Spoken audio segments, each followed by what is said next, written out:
Oh no, it's not me.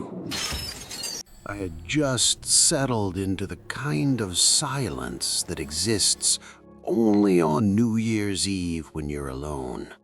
A silence so heavy it feels like a second presence in the room. Outside, the town was muffled by snow. The streets were empty. The neon decorations flickered through the frost, and the world looked like it had paused mid-breath, unsure whether to exhale into the new year or stay frozen in the old one. Inside my apartment, the only light I had just settled into the kind of silence that exists only on New Year's Eve when you're alone. A silence so heavy it feels like a second presence in the room. Outside, the town was muffled by snow. The streets were empty. The neon decorations flickered through the frost, and the world looked like it had paused mid-breath, unsure whether to exhale into the new year or stay frozen in the old one.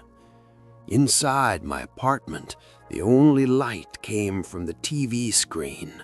I wasn't watching anything, I just kept it on so the shadows wouldn't feel so intrusive.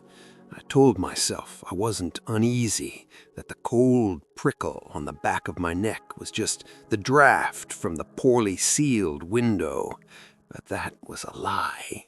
Something had been strange all evening. Little things, a creak near the hallway, even though no one else lived here.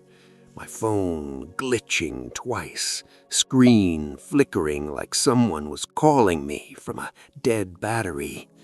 And then there was the feeling, sharp, sudden, and completely irrational, that I was being watched. I kept glancing at the window, even though I didn't know why. Maybe because the snow seemed too quiet. Maybe because the street lights outside dimmed for a moment like someone had passed beneath them, even though the street was empty. It was 23:53 when it began. The temperature in the room dropped enough that I saw my breath. I stood up immediately, thinking the heater had died again, and crossed the room toward the thermostat. But halfway there, I stopped.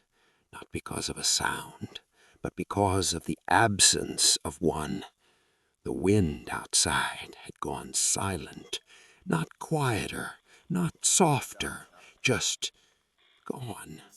Like some giant hand had pressed mute on the entire world. A cold knot curled in my stomach. I walked to the window, trying to convince myself this was just normal winter weirdness, that I wasn't about to see anything frightening or impossible. I wiped a patch of fog from the glass with my palm. The street was empty, but the snow, it was falling straight down. No drifting, no breeze, no movement at all, except for the slow, dead-straight descent of the flakes. I stared at them longer than I should have, because they didn't even look like they were falling. They looked like they were placed in the air and gently lowered by strings, like gravity was being adjusted manually.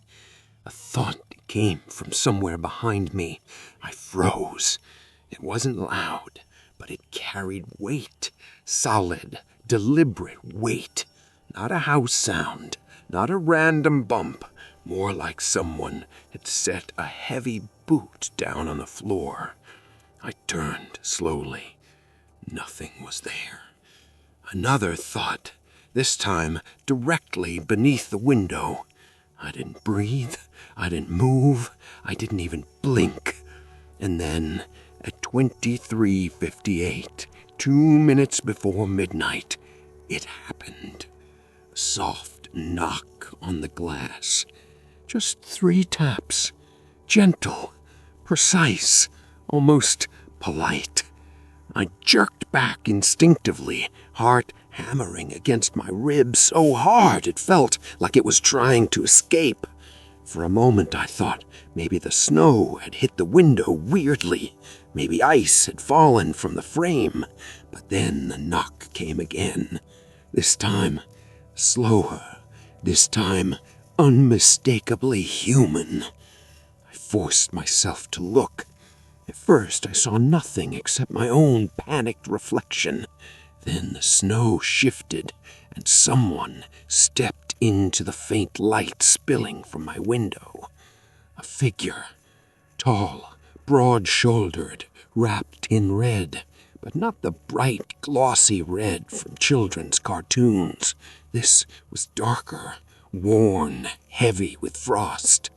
He raised a gloved hand, and through the blurry frost on the window, I saw the unmistakable shape of a white beard. My heart stopped. Santa Claus was standing outside my window, but something was wrong. His posture wasn't jolly or confident. It was unsteady, like he had been running or hiding. His coat was torn on one sleeve, his gloves were scraped, his breath came in uneven bursts that fogged the glass. When he leaned closer, I saw his eyes. They weren't twinkling or kind like the stories say. They were frightened. He knocked one more time, barely a whisper of sound, and his voice came through the glass, hoarse and trembling. "Please, let me in." That was the moment I realized something was deeply, dangerously wrong, because Santa Claus didn't look like he came to deliver anything. He looked like he'd come to seek refuge, and whatever he was hiding from is still out there in the snow. For a second, I didn't move. I didn't even breathe. I just stared at him. At Santa Claus, the impossible frost-covered legend standing outside my third-floor window like he'd climbed the wall with his bare hands. My mind scrambled for explanations. Costumed drunk? Hallucination? Some elaborate prank? But none of those fit the fear in his eyes. Real fear. The kind that turns a person hollow. I'd never seen that on any human face, let alone on the face of the man children trusted more than anyone. His gloved hand pressed weakly against the glass, leaving a smudge of ice crystals. "Please," he whispered again, voice shaking as though each word cost him something. "Just open it, quickly." Some instinct, the kind that overrides logic and survival sense, made me move. My fingers were shaking so badly I almost dropped the latch. When the window finally creaked open, a blast of cold rushed into the room so sharp it burned my skin. Santa stumbled inside. Not stepped, not walked, stumbled. I grabbed his arm automatically, surprised by how heavy he was, like his coat was soaked with something thicker than snow. He collapsed into the room with a groan, one hand bracing on the floor, the other gripping the windowsill hard enough to leave faint marks in the wood. I shut the window immediately. Only then did I look at him properly. He was breathing fast, the whites of his eyes visible, his face pale beneath the beard. His coat, rich red but dirty, scuffed and torn, looked like it had been slashed by something sharp. Not claws, not a knife, something stranger. The rips were too clean, too straight, too unnatural.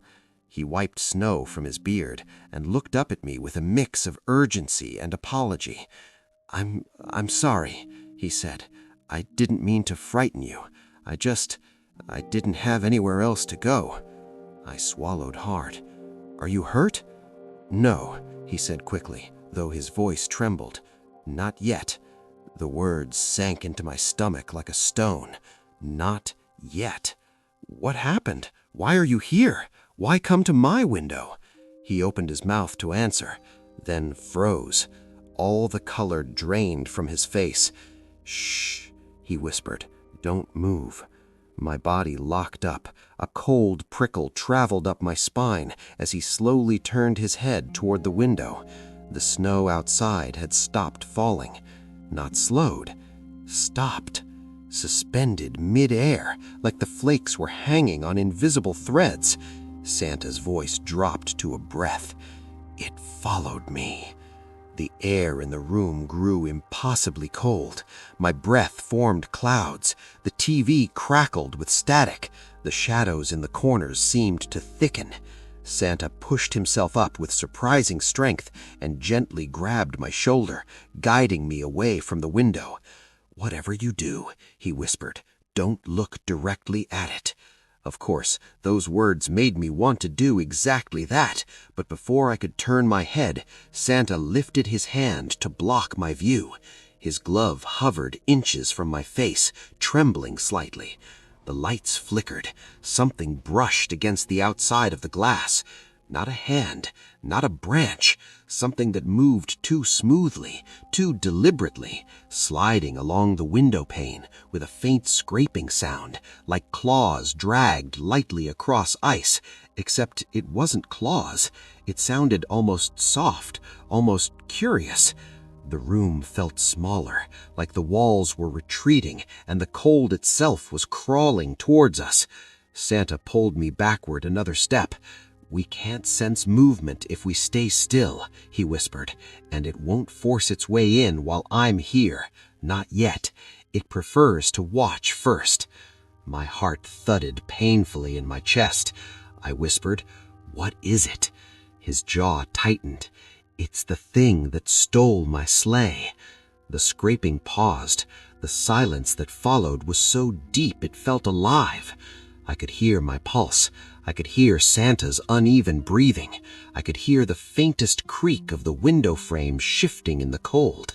Then, slowly, the scraping sound resumed, traveling across the glass like a fingertip tracing shapes I didn't want to imagine.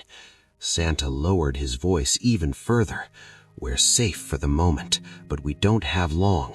It will lose interest soon, or grow impatient. We can't stay by the window." He guided me towards the center of the room. He moved with urgency, but he tried to keep his steps light, controlled. I whispered, "Why did you choose my window? Out of every home in this entire town, why here?" He swallowed, eyes glinting with something complicated, fear, guilt, and something else I couldn't place. "Because," he said quietly, "it wasn't following me at first." A cold wave pulsed through my chest. "What do you mean?" "It was following you." Those words hit me harder than the cold. "I don't understand," I whispered. "You will," Santa said softly, "but not here, not while it's listening." He took a shaky breath. "Do you have a room with no windows?" I nodded slowly. "The storage room. No windows, just a door." "Good," he said. "We need to get inside it before midnight." My eyes flicked to the clock. 23:59. "Why before midnight?" I whispered. Santa clenched his jaw. "Because when the new year begins, it comes inside." I didn't wait to argue. I didn't even think. The moment Santa said those words, something primal in me took over, an instinctive terror that bypassed logic and went straight for survival. I grabbed his arm, helping him stand fully, and we moved toward the hallway in slow, careful steps, that had intent. Every step we took, the air seemed to stiffen, as if whatever lingered outside the window was paying attention to our movements, even without sight. I felt it, like a pressure against my back, slow and deliberate, the way a cat watches a mouse that thinks it's escaping. Santa's hand tightened briefly on my shoulder. "Steady," he whispered. "It senses changes, not sound, not heat, just shifts." Shifts. The word alone made my skin crawl. We reached the hall. My storage room stood at the end. Bare wooden door, old brass knob, always sticking in winter. I suddenly hated that doorknob, hated that it might take 2 tries to open it, hated that we had seconds slipping through our fingers. Santa placed his palm flat against the door. "Open it slowly," he murmured. "Quick movements draw its attention." I swallowed and curled my fingers around the knob, turning carefully. It resisted. Of course it resisted. My breath hitched. Behind us, a faint sound drifted down the hall, so soft I almost thought it was my imagination. A faint, drawn-out exhale, like something was sniffing the air. Santa whispered urgently, again, slow, steady. I tried the knob a second time, turning with exaggerated smoothness. This time, mercifully, it clicked. I pushed the door open an inch at a time. Something shifted behind us. A soft tap, then another. Not at the window now. Closer, much closer. The tapping was coming from the wall. Santa gently pushed me inside the storage room. The moment we stepped through the doorway, the shadows on the hallway walls flickered, bending unnaturally, as if something had leaned closer. Santa shut the door carefully. The room fell into suffocating darkness. No light, no window, no sense of space, just the two of us breathing in the stale, cold air. I waited for Santa to say something comforting or reassuring. He didn't. Instead, he braced his back against the door, as if he fully expected it to shudder under some unseen weight. "What time is it?" I whispered. He lifted his wrist slightly. The faint glow of an old-fashioned watch face illuminated his beard. "Midnight in 8 seconds. A chill spiraled through me. "Santa, what happens at midnight?" He drew in a slow breath, the kind that steadies a person before saying something impossible. "At midnight," he whispered, "the year turns, and everything that hunts at its edges pushes inward." My stomach dropped. "You said it stole your sleigh?" "Yes." "And that it followed me?" "Yes." "So why me? What does it want from me?" His exhale trembled. "That's why I came," he said softly, "to tell you the truth, but you won't want to hear it in the dark." The second hand on his watch ticked. 3 seconds. 2. 1. The moment midnight arrived, the door behind him flexed inward. Not violently, just once, as if something large had leaned against it from the other side. Slow, testing, patient. The wood groaned. Santa pressed a hand against the door, murmuring something under his breath in a low, steady tone that sounded older than any language I knew. Another slow push from the other side. Another creak. My heartbeat pounded in my ears. "What is it?" I whispered. Santa stopped speaking. The room went dead silent. His voice, when it finally came, was barely a breath.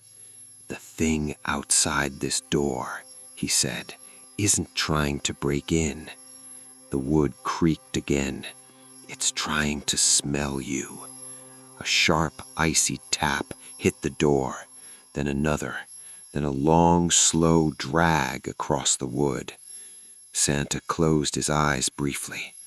"I'm sorry," he whispered. "I should have come sooner. It's been tracking you for days." My throat tightened. "Why? Why me?" His answer came slowly, heavily, the words sinking into the darkness like stones into deep water. "Because you're the only one," Santa said, "who can see it without going mad." I wanted to scream. I wanted to demand answers. I wanted to run. Anything to escape the suffocating darkness and the presence of whatever was pressing, breathing, listening just beyond that door. But my legs refused. My entire body was pinned by the realization that Santa wasn't just scared. He was terrified. and if he was terrified, there was no way I was going to survive unscathed without listening to him. He lowered his voice to a whisper that seemed to echo against the walls.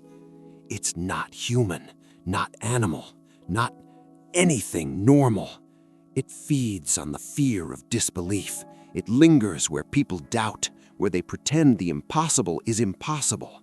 It smells truth and terror the same way humans smell blood. I shivered so violently that my teeth rattled. So it knows I see it? Yes, he said. That's why I came to you. You can sense it without screaming or losing your mind. Most people can't. Most people die screaming. The dragging sound across the door stopped abruptly. Silence. Total, suffocating silence. And then a tiny tap, softer this time, hesitant, almost curious. Santa exhaled slowly, a shuddering breath. It's learning. It knows I can keep it at bay, but it's studying you, trying to understand why you're immune. That's dangerous. They never like being studied. My heart was hammering so hard I thought it would burst. I wanted to ask him more about what it was, why it had my attention, why he had chased it across the snow in the first place. But before I could, he shushed me. A faint sound from the window reached the room, a slow, wet scraping, like something moving its fingers across frozen glass. My stomach twisted. I hadn't even thought it could still get near us with the door closed. Santa leaned close, whispering, "It can't enter here, not while I'm touching the threshold. But the moment I release it, it will know everything about you, every fear, every weakness, every hidden truth you think is safe. That's why I need you to listen and do exactly as I say." I nodded automatically. I wasn't thinking. I was locked into his tone, his presence, the heavy certainty of what he had just told me. "Now," he continued, lowering his voice even more, "I need you to take this." He dug into a pocket of his torn coat and produced a small, roughly hewn charm. It glimmered faintly in the darkness, red and gold threads woven through a silver frame. Strange symbols etched in it shifted subtly, like smoke curling in a draft. "Hold it," Santa said, pressing it into my hands. "It will mark you, not visibly, but enough to shield your mind. Do not let go. Do not speak to it. Do not make noise." The moment my fingers closed around the charm, a cold pressure slammed into the room like a tidal wave, and I heard the softest whisper, almost inside my own mind, of a voice I couldn't place. It hissed something, curious, probing. I stiffened, but the charm burned gently in my palm, and the whisper recoiled as if scalded. Santa exhaled. "Good. It knows something is different about you now. That buys us a few minutes." I dared to look at him. His eyes were wide, alert, haunted. "A few minutes for what?" I asked.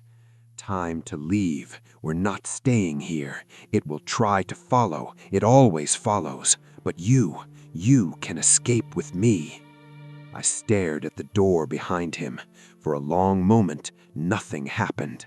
Then, slowly, impossibly, the wood began to ripple.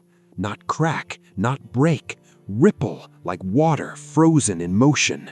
Shadows slithered along its surface. I wanted to scream. I wanted to bolt.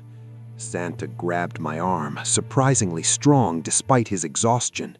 "Now, follow me exactly. Step lightly. Don't run. Don't look. Move." We edged toward the hall. I could feel the cold emanating from the door like a living thing, brushing my back, testing my spine for fear. Every nerve screamed at me to look, but I obeyed. As we passed the storage room, I heard it, a low, wet sucking sound that trailed us down the hallway, tasting the air where we had been. I wanted to fall, collapse, beg Santa to just let me die here, but he was firm and steady, guiding me with gloved hands that burned warmth into my trembling skin. We reached the staircase. Snow had drifted inside during our previous window escape, and it creaked underfoot. One false step, and I felt certain it would know exactly where we were. Santa's voice was barely audible over my own heartbeat. The fire escape, out the back. Keep the charm in your hand. Keep your mind clear. Nothing else matters. I nodded automatically, swallowing the lump in my throat.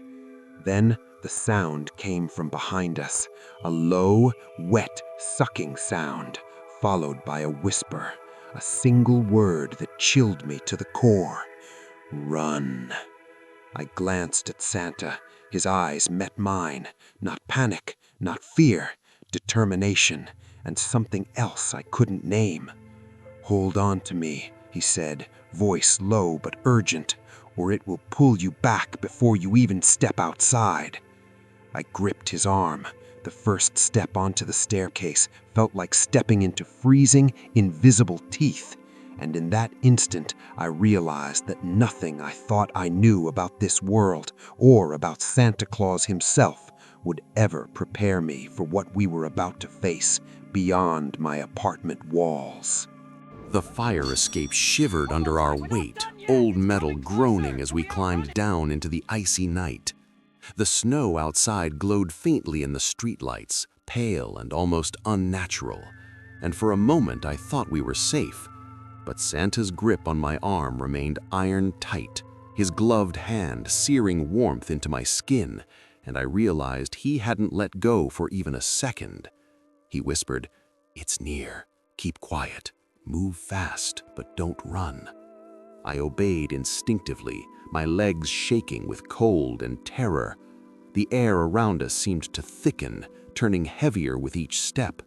My breath formed clouds that lingered longer than they should have, as though the cold itself were clinging to me, examining me, smelling me. I glanced toward the window we had just left.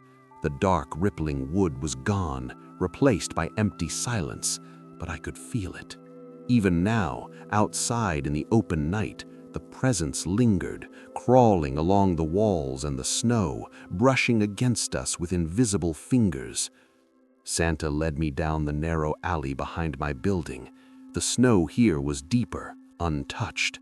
No footprints except ours, yet the sound followed us, soft, wet, patient, like something tasting the air, sampling our fear, deciding whether we were worth pursuing. He stopped suddenly, pressing me into the shadow of a brick wall.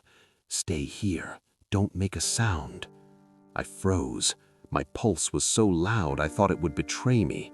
I saw his lips move in a soft, precise murmur, something older than language. His eyes flicked toward the end of the alley, toward the dim glow of the street. Then I heard it, a sound that made my stomach turn inside out. A low, scraping hiss across the snow, followed by a faint, wet slap against the brick behind us, and then it spoke. "Santa." I froze, my throat closed. It wasn't his voice, not his voice, but somehow horrifyingly like him. The words dripped with mockery, malice, and a kind of cold curiosity. He glanced at me. "It's using my voice now.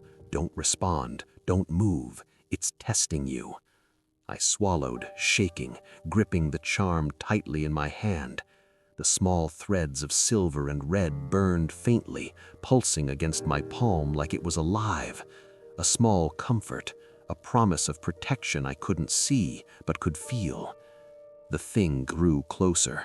I could feel the temperature drop further, a heavy, suffocating cold, sharper and more deliberate than anything natural. Snow crunched under its weight, or perhaps its weight was in the air itself. Santa whispered, "We need to cross the street. There's a lighted shop ahead. It won't follow us into light, but we have to move now." I nodded, panic clawing at my chest. "I'm ready." He didn't respond, just took a careful step into the alley. The moment we moved, the whisper followed, stretching through the night air like liquid. "Come back, come back." I stumbled slightly. The snow beneath my boots felt like it wanted to hold me, but Santa's gripped my mind, pulling me forward with terrifying strength and precision. Step by step, we advanced through the alley, toward the faint light of the shop across the street. We reached the curb. He glanced up at the dark street, then back at me. "Now, run." I sprinted, my boots tearing through the snow, the cold burning my lungs. Santa was right behind me, his bulk moving like a force of nature, a red blur in the pale light. Behind us, the hiss of something enormous and patient rose, but when I dared to glance backward, I saw nothing. Not nothing. Empty space warped slightly, like the air itself were quivering, but no shape, no form. Only the sensation that it was there, weighing down the street, testing every inch of our movement. We reached the lit shop. Its warm yellow glow spilled onto the snow, and I almost screamed with relief. Santa pulled me inside, shutting the door behind us. The warmth was immediate, pressing against the frost clinging to my skin. I collapsed against the wall, trembling. Is it gone?" I whispered. Santa shook his head. His eyes were fixed on the doorway, every sense alert. "It's out there," he said softly, "watching, waiting. But it can't come in, not while we're in light. Not yet." I looked at him fully for the first time since the window. He wasn't jolly, not tired, not angry. He was weary, older than stories, older than memory, carrying something immense in his chest, a guardian, a hunter, a hunted all at once. Then he looked at me, eyes glinting with determination. "I need to tell you why it chose you, and I need you to listen, because this is why I knocked on your window." I don't remember leaping to my feet. I don't remember grabbing my coat or the way the window latch scraped my fingers. What I do remember is the wind smashing into me as I crawled out onto the balcony, snow swirling so thick it looked like the world was dissolving into static. The sleigh was already sinking lower, its red and gold glow flickering like a dying lantern. "The bells!" he shouted over the storm. "Take them!" He pointed toward the tangled harness where the reindeer strained and kicked. The central bell, a large silver one etched with runes, was cracked straight across its middle, glowing faintly like a heartbeat fading out. "That's the one keeping us aloft," he growled, gripping the edge of my balcony. "I just need you to hold it steady. I'll do the rest." Was I scared? Absolutely. But something else mixed with it. A stubborn, trembling spark in my chest, a feeling I had almost forgotten existed. Purpose. I climbed onto the sleigh. The wood shook beneath me as if it were alive and terrified. Santa slid beside me, his beard whipping in the wind like a comet tail. "On 3, he bellowed. 1. A deafening crack split the air.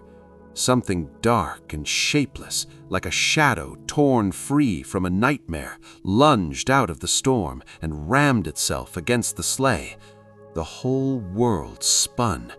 I felt weightless, then bone-crushingly heavy, snow stinging my face like needles. I clung to the cracked bell with both hands as the sleigh dropped several meters before jerking to a stop. Santa roared, something wordless, ancient, and powerful. A burst of shimmering gold exploded from his palms, pushing the shadow back into the storm. Then, "Now!" he shouted. I held the cracked bell still. Santa's hand slammed over it, glowing white as lightning. The bell shrieked, metal twisting, resisting, then suddenly snapped back into shape, fully restored. A shock wave of warmth rippled across the sky. The sleigh surged upward. The storm peeled back like a curtain, revealing a sky full of stars, calm, shimmering, impossibly peaceful. Santa slumped back, breathing hard. "You did it," he said, voice thick with relief.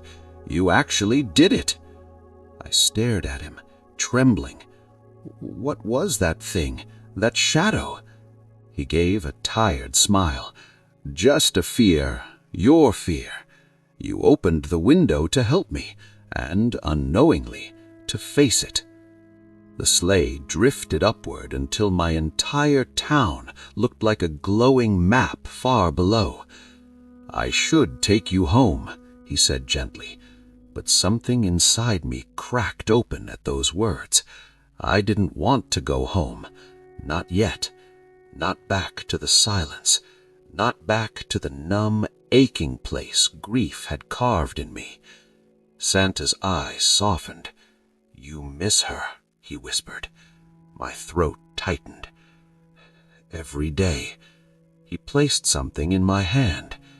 A tiny golden bell, warm, pulsing faintly like a heartbeat. The same runes as the big one, but rearranged, forming a shape I recognized. Her name. Her name. Whenever you think you've lost the last of her, ring this, not to summon me, but to remind yourself she's not gone, not really. I closed my fingers around it, and for the first time in months, tears came. Not sharp, not unbearable, but cleansing, quiet. Santa guided the sleigh down until my balcony drifted back into view. He gave me a wink, and next time I knock, he tapped his nose. "Let's hope it's just for cookies." I laughed, actually laughed, as I climbed back through my window. The sleigh rose again, glowing brilliantly as it cut across the sky. I watched until the final spark of red disappeared into the stars. When I finally whispered, "Thank you," a quiet breeze brushed past me, warm, comforting, familiar, as if someone I loved had heard it. Merry Christmas and a Happy New Year! Ho, ho, ho! If you liked the story, subscribe and like it, and also write a comment about what topic you would like to hear about.